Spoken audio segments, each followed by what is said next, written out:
When did it become controversial to police your borders?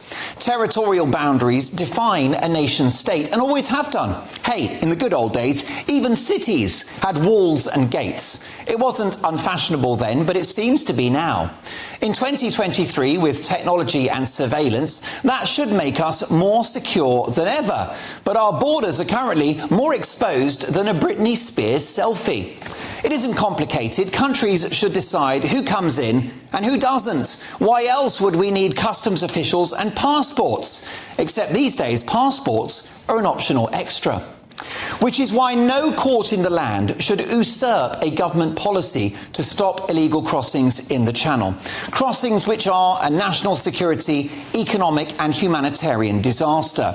People are being extorted by criminal gangs, paying thousands of pounds for the promise of a better life, and some are dying as they make that perilous journey. Later this month is the 2-year anniversary of the English Channel disaster, where 27 people lost their lives at sea.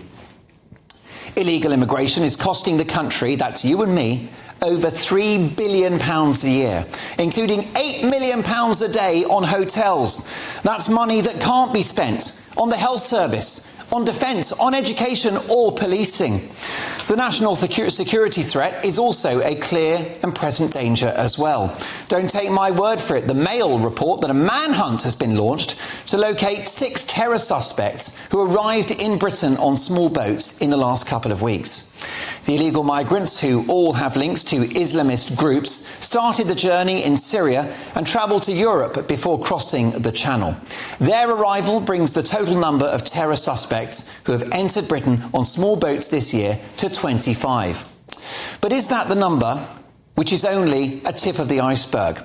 How will we ever know when many crossing following legal advice chuck their phones and documentation into the sea?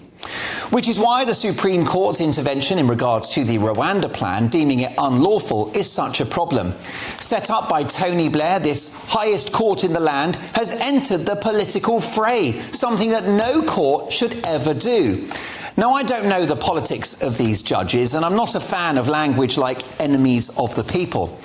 But in a sense, they are the enemies of the will of the people, who want an end to this crisis. Democracy should trump the judiciary every time. It's Parliament that should be sovereign, not dusty lawyers in grey wigs. Too many members of the judiciary are happy to kick this issue into the long grass for the foreseeable future. Some profit from it, advising those who have broken the law on how to stay. Others simply pursue their own political goal of a more open borders policy.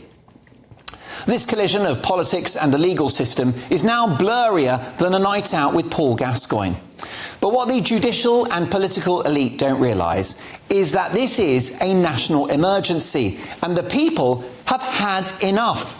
Mark my words, sitting on our hands won't wash with the public, who I predict will look favourably on any party that is serious about reasserting the boundaries of this country.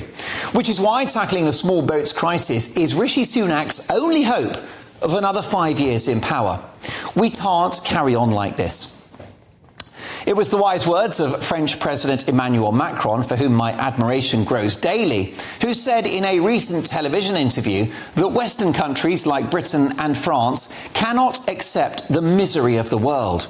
It's an honest remark, and we need an honest conversation about what it means to be a country again, and whether we're willing to defend our identity, our territorial boundaries, and our very existence. It's the politicians that should be running this country, not lawyers, which is why the Supreme Court should be recalibrated or, if necessary, disbanded so that Parliament is once again sovereign. The lawyers are the guilty party here.